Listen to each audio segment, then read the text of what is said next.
Amigos de Biblia Libre, ¿cómo están? Mi nombre es Edgar Escobar, bienvenidos al noticiero de Biblia Libre, con las mejores y las peores noticias del mundo cristiano en la actualidad. Hoy es 2 de agosto de 2026 y estos son nuestros titulares. Medio digital de Nuria Piera responde a video de Yesenia Ten. Pastores dominicanos se pronuncian por escándalo. Iglesia Metodista en Omaha entra al negocio del tarot queer.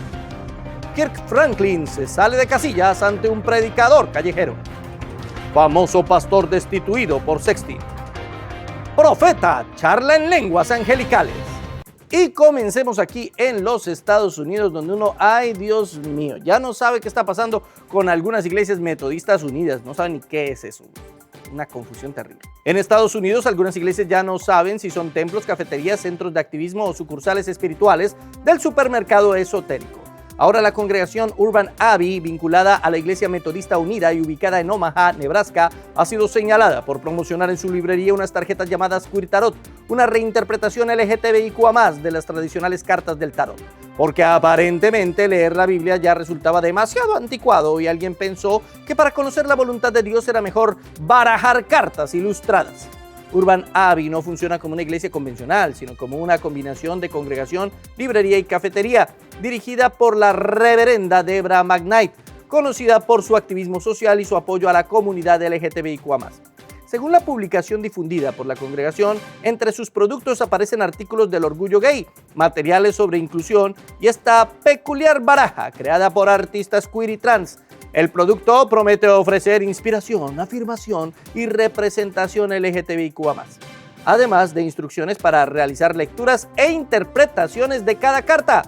Aclaremos algo importante, no se trata de afirmar que todas las congregaciones metodistas venden cartas de tarot. Estamos hablando específicamente de Urban Abbey, una congregación afiliada a la Iglesia Metodista Unida. Sin embargo, tampoco podemos fingir que esto apareció de la nada.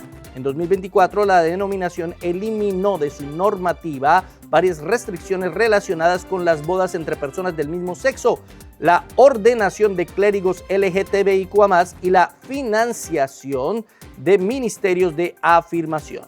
Hechos 19 relata que quienes se convirtieron a Cristo quemaron públicamente sus libros de magia, no los llevaron a la librería de la iglesia para venderlos junto al café. El problema aquí no es simplemente que las tarjetas sean queer, aunque fueran tarjetas del tarot bautista reformado con Calvino en el arcano mayor y Lutero como comodín, continuarían siendo incompatibles con la fe cristiana. El pecado no se vuelve santo cuando le colocamos una bandera, una cruz o una etiqueta inclusiva. Ya no es suficiente con promocionar una ideología contraria a la doctrina cristiana. Ahora hay que promocionar también prácticas espiritistas contrarias a la fe. Deuteronomio capítulo 18, verso 10. No se ha hallado en ti quien haga pasar a su hijo o a su hija por el fuego, ni quien practica adivinación, ni agorero, ni sortílego, ni hechicero, ni encantador, ni adivino, ni mago, ni quien consulte a los muertos, porque es abominación para con el Señor cualquiera que hace estas cosas, y por estas abominaciones Jehová tu Dios echa estas naciones de delante de ti. Pero por si eso fuera poco, aquí en los Estados Unidos también ha iniciado un tremendo escándalo alrededor de un famoso pastor y bautista. Atención. El mundo evangélico estadounidense vuelve a estremecerse, y esta vez no por un avivamiento, sino por unas acusaciones verdaderamente repugnantes. Kenny Baldwin, conocido predicador bautista y pastor de Crossroads Baptist Church en Virginia, fue apartado de todas sus responsabilidades ministeriales después de ser acusado de enviar repetidamente mensajes e imágenes sexualmente explícitas a un adolescente que habría conocido mientras predicaba en una iglesia en Pensilvania. Según la investigación policial, el joven tenía apenas 15 años cuando intercambiaron números telefónicos en noviembre de 2024 y posteriormente habría recibido imágenes explícitas varias veces por semana durante aproximadamente un año. Las autoridades también afirman que Baldwin reconoció haber enviado fotografías de sí mismo desnudo y haberse exhibido ante el menor en 3 ocasiones ocurridas en 3 estados diferentes. Además, la Policía Estatal de Pensilvania considera que podría existir más víctimas y ha pedido que cualquier persona afectada se comunique con las autoridades. Crossroads Baptist Church anunció que Baldwin fue removido de todas sus funciones y aseguró que está colaborando con las autoridades. Veritas Baptist College también le quitó su puesto en la junta directiva, mientras que Pensacola Christian College, donde había participado como conferencista invitado, se distanció públicamente de él. Es decir, en cuestión de días, el hombre pasó de recorrer iglesias y universidades predicando santidad a recorrer titulares explicando acusaciones que contradicen frontalmente todo requisito bíblico para un ministro. Y es que aquí se cumple definitivamente Efesios capítulo 5, verso 12, porque vergonzoso es aún hablar de lo que ellos hacen en secreto, mas todas las cosas, cuando son puestas en evidencia por la luz, son hechas manifiestas. Sí, hablamos a ti, falso ministro y predicador, que hablas muy bonito, incluso que tienes una correcta doctrina, pero estás haciendo sinvergüenzadas por allá con niños y otras cosas peores y terribles. Todo va a salir a la luz, tarde o temprano, y el Señor emitirá juicio. Hay que ser contundente con esto. Pero bueno, vamos ahora a nuestro flash informativo.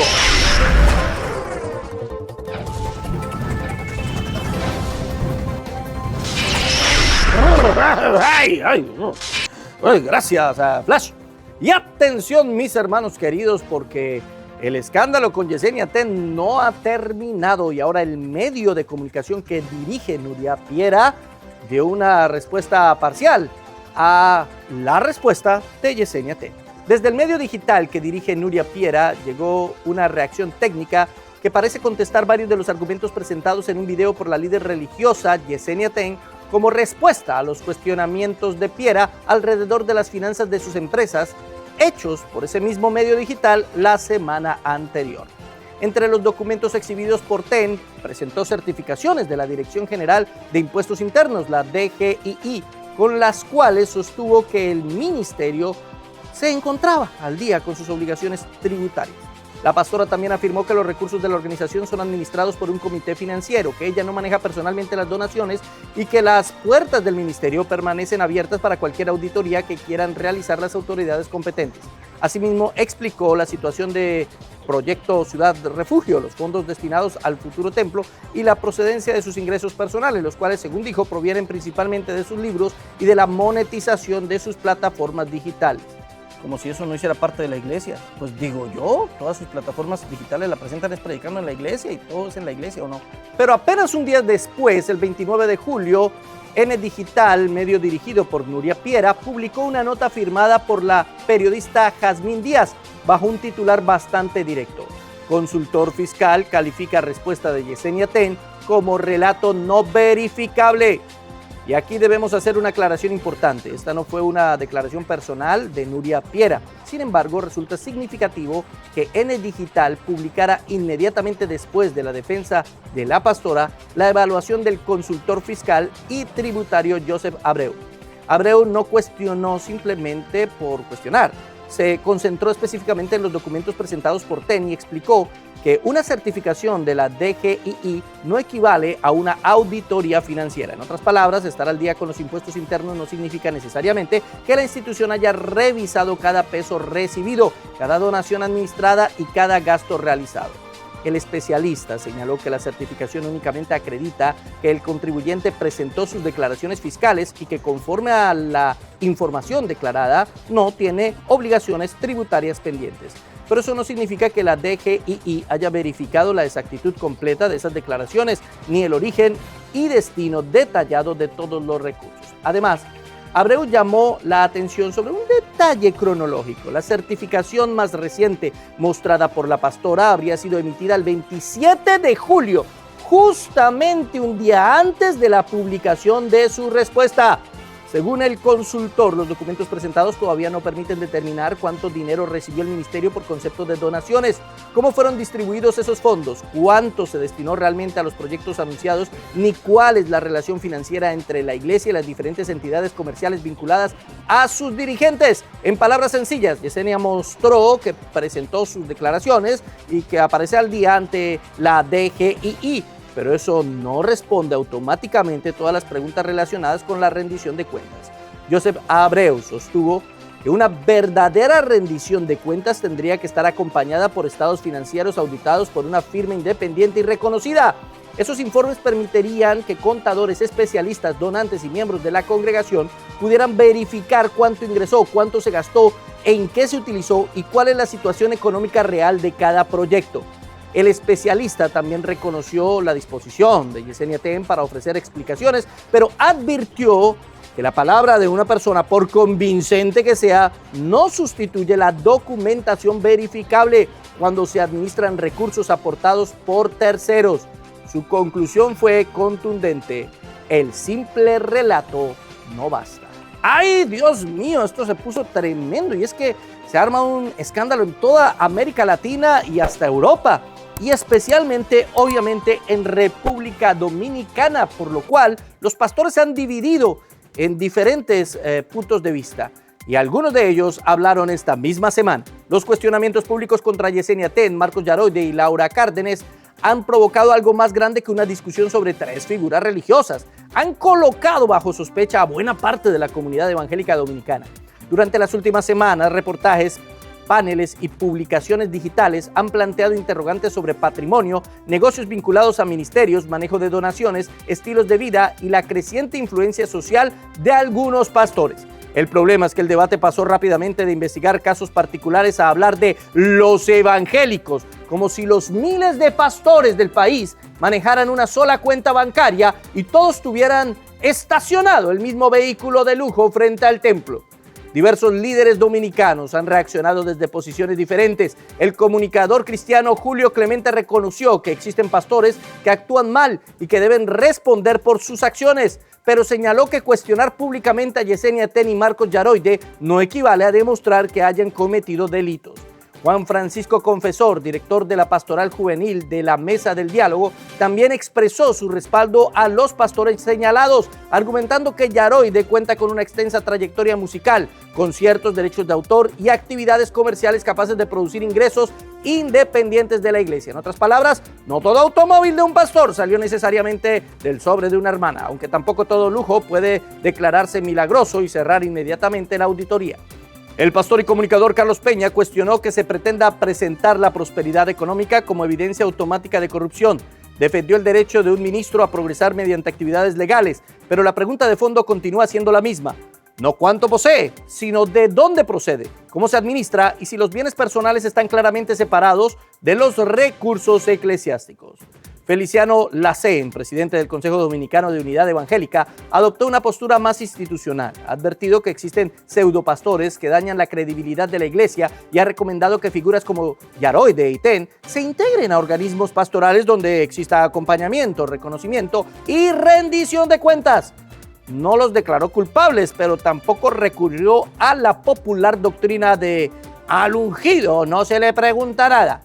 El pastor y periodista Tomás Gómez Bueno reconoció que la comunidad evangélica dominicana se encuentra bajo una intensa lluvia de críticas, pero pidió no responder con negación ni victimismo. Admitió que existen excesos y lujos innegables entre algunos ministros y advirtió que el problema no es alcanzar bienestar económico, sino convertir la ostentación en exhibicionismo y la marca personal en supuestas evidencias de la bendición divina. Yo particularmente no veo ataques aquí, yo veo cuestionamientos sumamente válidos ante comportamientos bastante sospechosos. Y esto no debería limitarse a la República Dominicana. Hacemos un llamado a todas las naciones de Latinoamérica y Estados Unidos a que puedan ejercer control y vigilancia a las iglesias. Sí, claro que sí, porque en muchos lugares no pagan impuestos, pero sí están recibiendo más dinero del que debieran y utilizándolo de manera incorrecta. No tenemos los cristianos que ocultar nada. Los verdaderos cristianos no tememos a la auditoría. Todo está completamente en orden. Juan capítulo 7, verso 24. No juzguéis según las apariencias, sino juzgad con justo juicio. No todos los evangélicos dominicanos son como Yesenia Ten o Marcos Yaroide. Hay muchos buenos y sabios pastores en República Dominicana. Vamos ahora a nuestra sección del entretenimiento.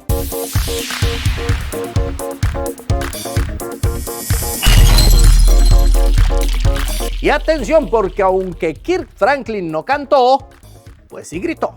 Una tormenta eléctrica logró cancelar el concierto de Kirk Franklin en Filadelfia, pero no pudo impedir el espectáculo que se produciría después. El cantante de gospel fue confrontado por Jude James Thomas, un predicador callejero que se presenta modestamente en las redes sociales como The Sin Police, es decir, la policía del pecado. Al parecer, además de predicar, este hombre también se considera autorizado para levantar expedientes espirituales, dictar sentencias y adelantar el juicio final en plena calle. El incidente ocurrió el 28 de junio durante el festival Wawa Welcome America.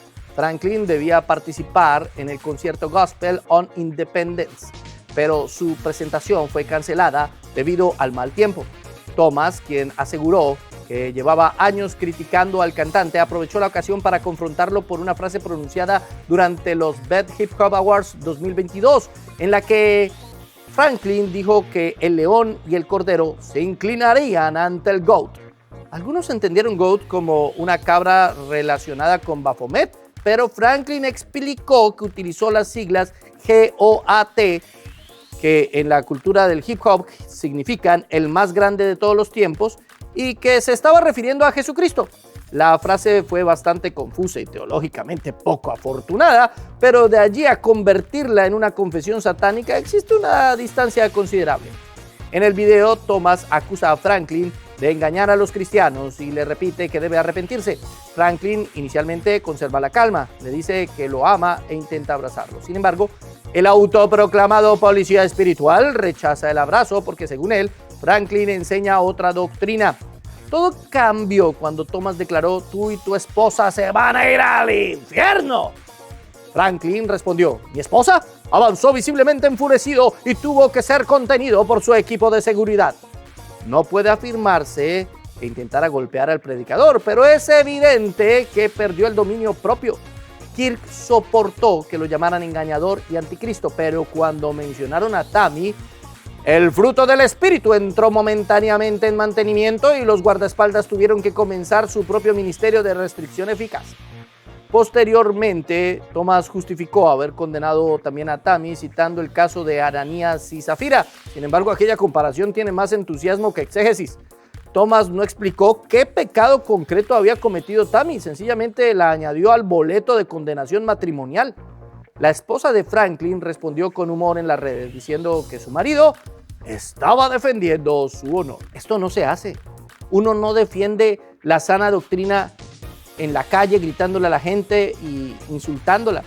Eso es completamente incorrecto. La palabra de Dios dice, 1 Pedro 3:15, sino santificad a Dios el Señor en vuestros corazones y estad siempre preparados para presentar defensa con mansedumbre y reverencia ante todo el que os demande razón de la esperanza que hay en vosotros. Así que, terrible, terrible lo que vimos.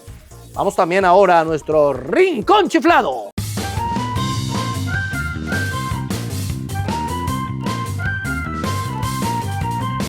Y atención, porque lo que vimos es realmente gracioso. Ay, Dios mío, ¿hasta dónde llegan?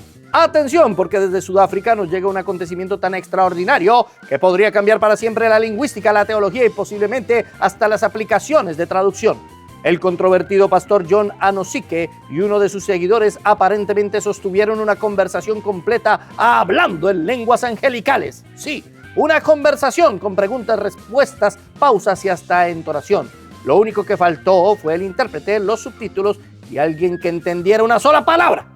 Anosike es precisamente el pastor principal de New World Five Ministers, también conocida como Spirit Revelation Church, una congregación ubicada en Ciudad del Cabo que, según información promocional del propio ministerio, reúne a más de 8,000 miembros. Además se presenta como el siervo de Cristo John, la última trompeta y el custodio de una dimensión. Porque al parecer llamarse simplemente Pastor John ya no produce suficiente impacto espiritual en las redes sociales. El video publicado en su cuenta de Instagram y difundido ampliamente durante los últimos días muestra al predicador frente a uno de sus seguidores. Ambos comienzan a intercambiar sonidos que presentan como lenguas espirituales. Uno habla, el otro responde, uno cambia el tono, el otro aparentemente comprende y así continúan esta especie de conversación interdimensional que lamentablemente no incluyó traducción simultánea del cielo. He aquí el dramático momento.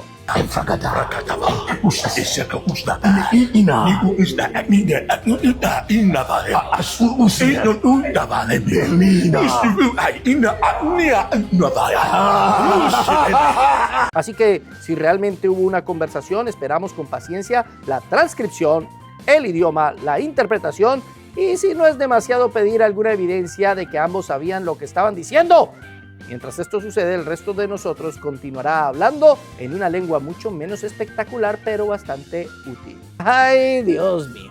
¿Hasta dónde vamos a llegar? Vamos ahora a mi sección favorita. Oremos.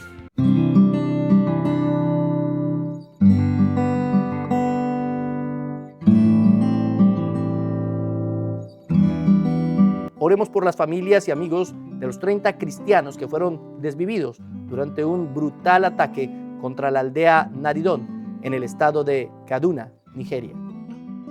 Oremos por el futbolista argentino Lucas Trejo, que perdió a su esposa e hijos en el terremoto de Venezuela. Oremos por los niños del mundo invadidos por la ideología de género en muñecas, libros y hasta ositos cariñositos gay. Oremos por lluvias en el sur de Europa que extingan los fuegos forestales. Oremos, mis hermanos, no nos cansemos de orar. Oremos.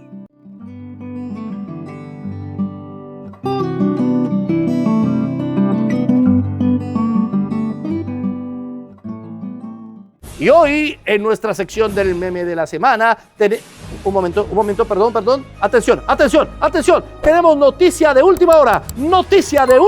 Sí, señores, me están informando que Spider-Man, sí, señores, Spider-Man aceptó a Cristo. Véalo usted mismo.